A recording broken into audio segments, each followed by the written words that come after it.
Hutan yang subur, selain memberikan pemandangan yang indah, tempat rekreasi yang menyenangkan, ia juga mempunyai fungsi yang sangat penting, yaitu merupakan paru-paru bumi. Dengan demikian, hutan dapat membersihkan udara di daerah sekitarnya.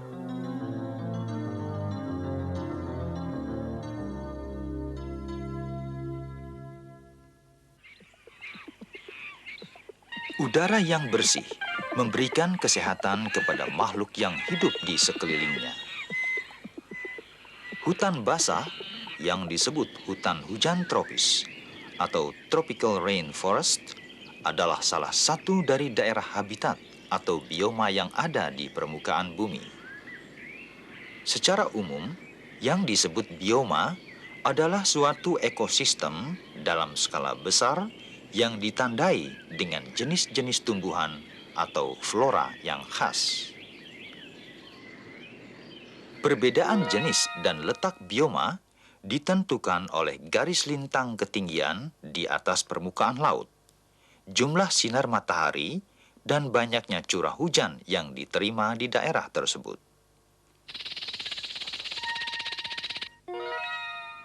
Contoh bioma-bioma utama yang ada di permukaan bumi yaitu gurun, padang rumput seperti stepa dan savana, lalu hutan basah atau hujan tropis, taiga, hutan gugur, dan tundra.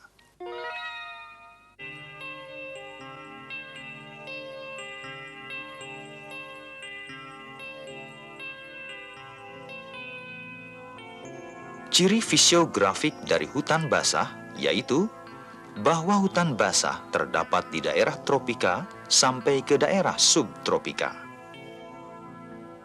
Ada 3 lokasi utama dari hutan basah di dunia, yaitu Amerika Selatan di lembah Amazon, Afrika di lembah Kongo, Asia Tenggara di Muang Thai, di Malaysia, di Indonesia, kemudian Australia. Ciri fisiografik berikutnya dari hutan basah ialah curah hujan. Di hutan basah, curah hujan tinggi.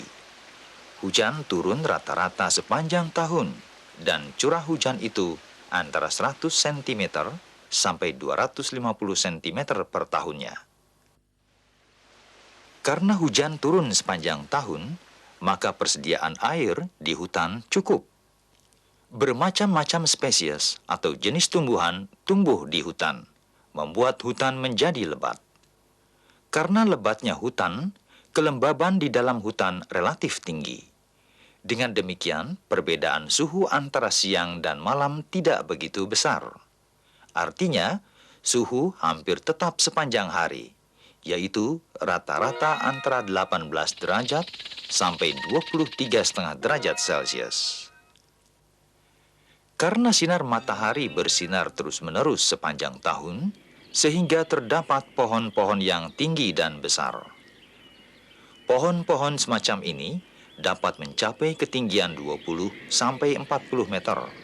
Beberapa jenis pohon dapat mencapai lebih dari itu.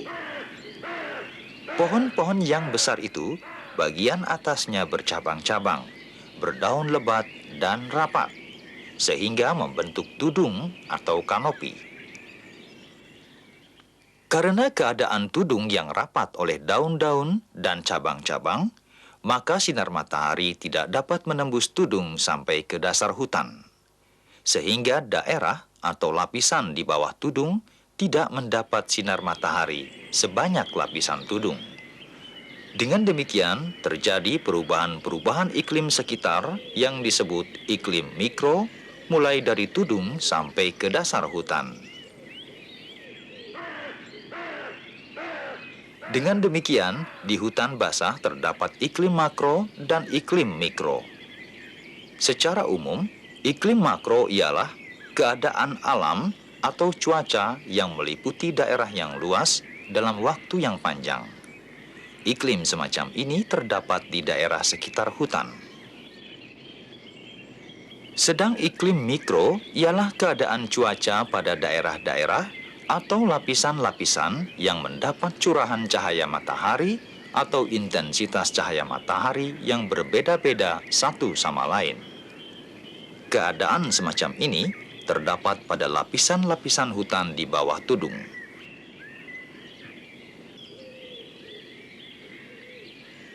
Dengan demikian, maka tudung merupakan iklim mikro yang mempunyai intensitas cahaya matahari tinggi. Di bawah tudung, yaitu di bagian tengah, daerah ini masih tercapai oleh sinar matahari, walaupun hanya sedikit. Lapisan tengah ini merupakan iklim mikro intensitas cahaya matahari sedang.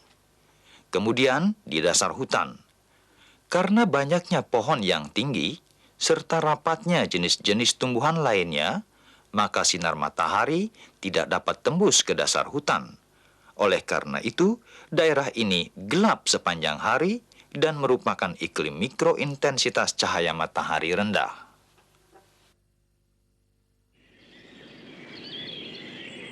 Karena adanya perbedaan intensitas cahaya matahari di daerah iklim makro dan mikro, maka jenis flora atau tumbuhannya berbeda pula di lapisan-lapisan tersebut. Daerah iklim mikro, yaitu daerah intensitas sinar matahari tinggi atau daerah tudung, tumbuh spesies atau jenis epifit. Misalnya, anggrek merpati, paku sarang burung. Di daerah tengah, dengan intensitas cahaya matahari sedang, tumbuh spesies paku-pakuan dan pakis, serta tumbuhan merambat, seperti rotan dan sirih-sirihan. Di daerah dasar hutan, dengan intensitas cahaya matahari rendah, tumbuh spesies lumut, rumput-rumputan, dan tanaman kecil lainnya.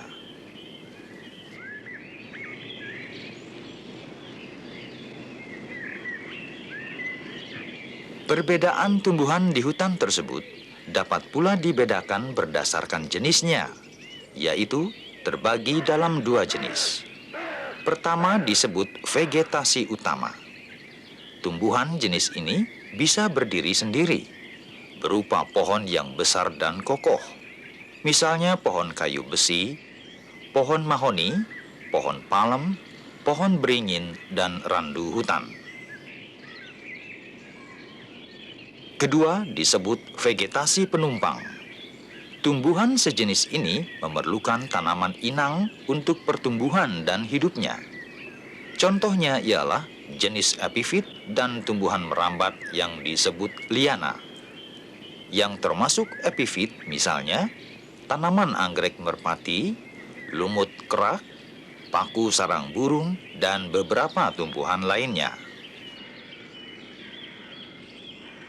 Vegetasi penumpang lainnya adalah liana, merupakan jenis tumbuhan yang memanjat atau merambat pada tumbuhan inangnya. Contoh liana misalnya, rotan, sirih. Mulai dari bawah, tumbuhan rotan telah melilit pohon inangnya sampai ke atas pohon.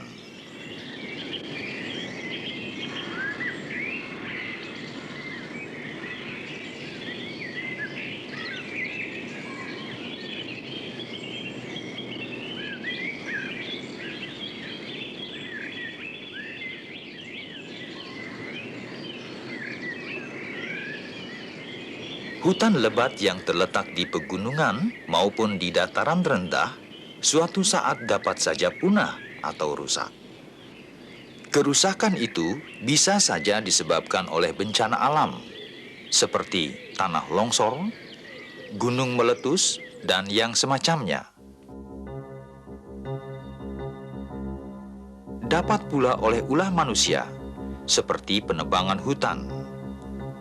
Karena lahannya akan dipergunakan atau dengan sengaja hutan dibakar. Bila misalnya sebidang tanah di hutan telah dibersihkan akibat kerusakan alam atau disengaja oleh manusia, lalu ditanami dengan pohon jagung. Kemudian jagung dipanen dan tanah perkebunan tersebut dibiarkan begitu saja, tidak ditanami kembali. Di situ kemudian akan muncul berbagai jenis tumbuhan gulma dan akan membentuk komunitas tertentu. Setelah selang beberapa lama, maka di lahan yang telah ditumbuhi gulma itu akan tumbuh jenis perdu dan pohon-pohon yang kecil atau yang masih muda. Sehingga lambat laun, lahan akan kembali menjadi hutan.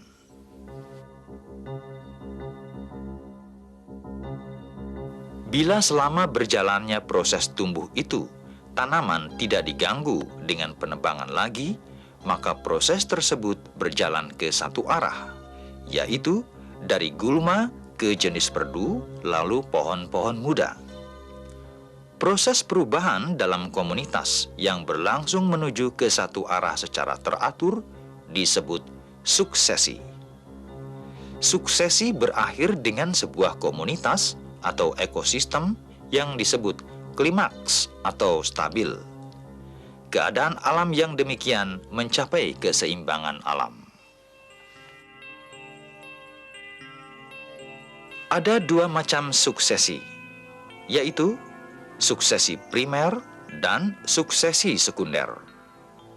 Suksesi primer terjadi bila komunitas asal terganggu dan gangguan ini mengakibatkan hilangnya komunitas asal tersebut secara total. Sehingga di tempat komunitas asal itu berbentuk habitat baru atau substrat baru. Dan pada habitat baru ini tidak ada lagi organisme pembentuk komunitas asal yang tertinggal. Contoh suksesi primer umpamanya pada pembentukan dan perkembangan komunitas yang terjadi di Gunung Krakatau atau di Kepulauan Krakatau setelah letusan Gunung Krakatau. Pada tanggal 18 Agustus 1883, Gunung Krakatau meletus dengan dahsyatnya.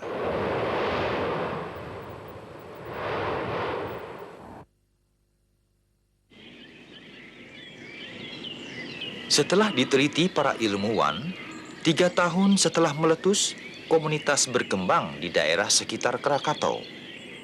Mulai dari tahap awal dengan komunitas yang secara struktural sederhana, berupa aneka ragam jenis-jenis organisme kecil, seperti ganggang hijau, ganggang biru, dan paku-pakuan.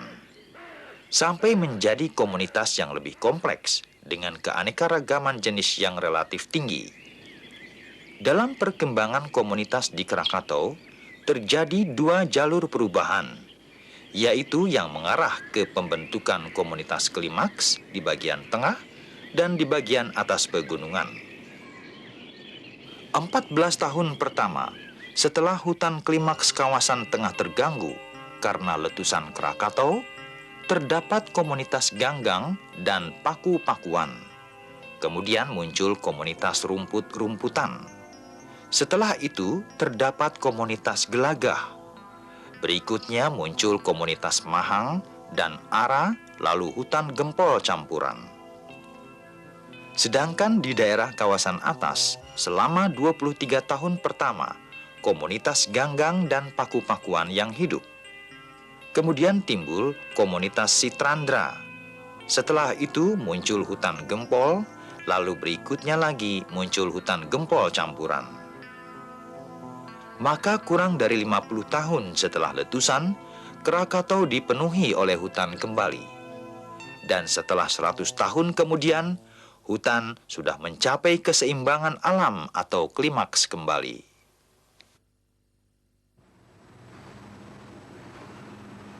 Kemudian suksesi sekunder terjadi bila suatu komunitas atau ekosistem terganggu, baik secara alami atau karena ulah manusia. Hanya di sini, gangguan-gangguan tersebut tidak merusak secara total tempat tumbuh organisme, sehingga dalam komunitas tersebut, substrat lama serta kehidupan masih ada.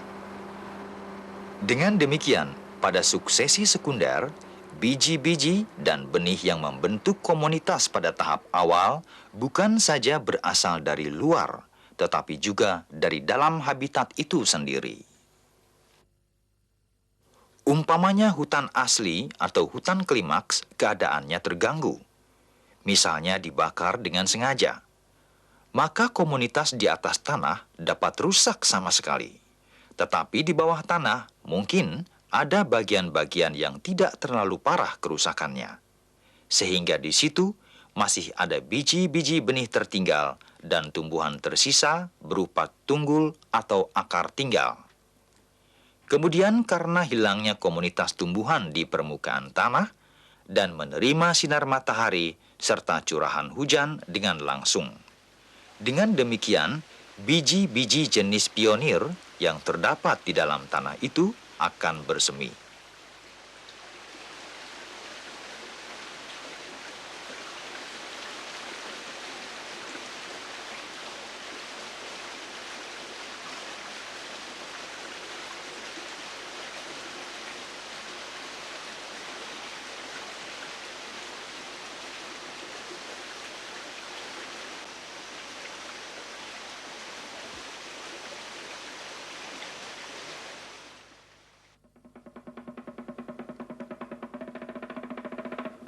Contoh suksesi sekunder ialah pada proses suksesi hutan alam atau hutan klimaks tanah rendah di daerah iklim basah yang ditebang habis.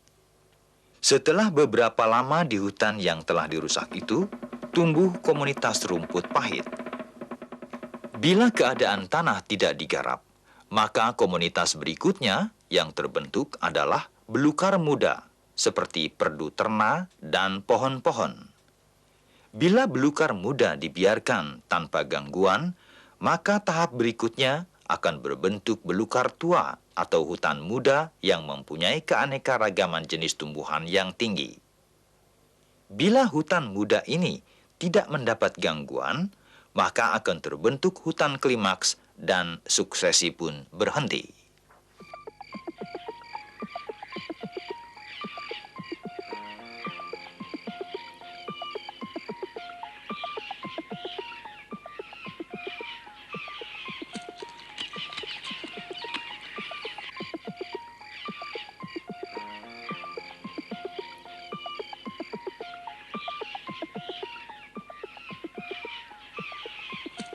Beraneka ragam flora terdapat di hutan basah, begitu pula fauna atau hewan.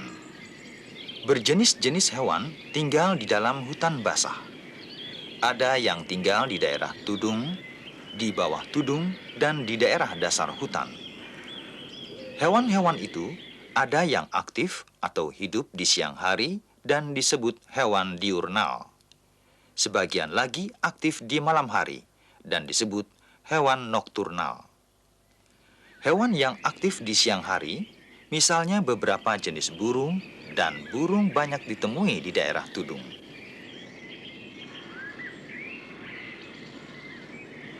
Selain burung yang juga aktif di siang hari dan yang tinggal di bawah tudung, misalnya jenis kera, siamang, orang utan, tupai, macan kumbang, berbagai jenis serangga, misalnya semut merah, lebah madu, dan yang lain-lainnya.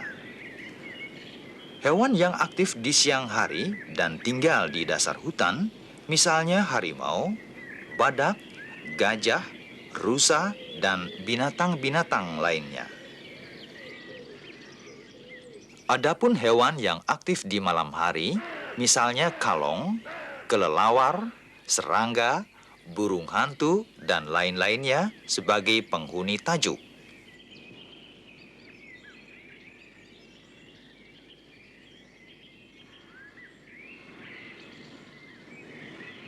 Sedangkan di dasar hutan terdapat kucing hutan, babi hutan, dan yang lain-lainnya.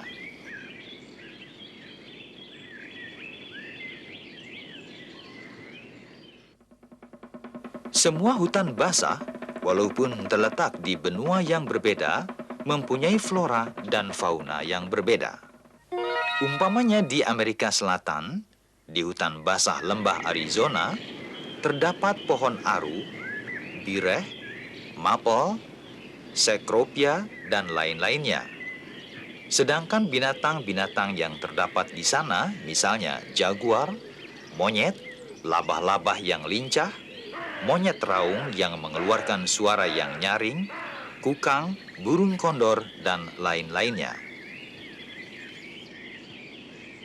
Di Afrika, yaitu di lembah Kongo, terdapat pohon-pohon, Misalnya pohon akasia, pea, dan lain-lain. Sedangkan binatang yang terdapat di sana antara lain gajah Afrika, gorila, singa, jerapah, antilop, dan lain sebagainya. Di Asia Tenggara, misalnya di hutan basah Sumatera, pohon yang terdapat di sini antara lain pohon meranti, durian, beringin, dan lain-lain. Sedangkan binatang yang dijumpai di sini umpamanya gajah, orang utan, siamang, macan, dan lain-lain. Sedangkan di Australia sebelah utara, terdapat antara lain pohon eukaliptus atau pohon minyak kayu putih.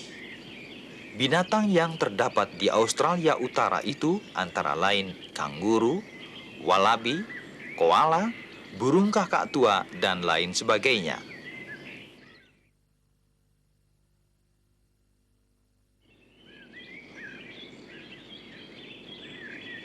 Apabila diperhatikan jenis-jenis hewan yang ada di Indonesia, ternyata ada jenis-jenis yang terdapat hanya di Indonesia bagian barat saja, seperti gajah, harimau, kera atau monyet, dan tidak terdapat di Indonesia bagian timur. Sebaliknya, yang ada di Indonesia bagian timur, seperti burung cendrawasih, tidak terdapat di Indonesia bagian barat. Hal ini akan dipelajari pada program berikutnya.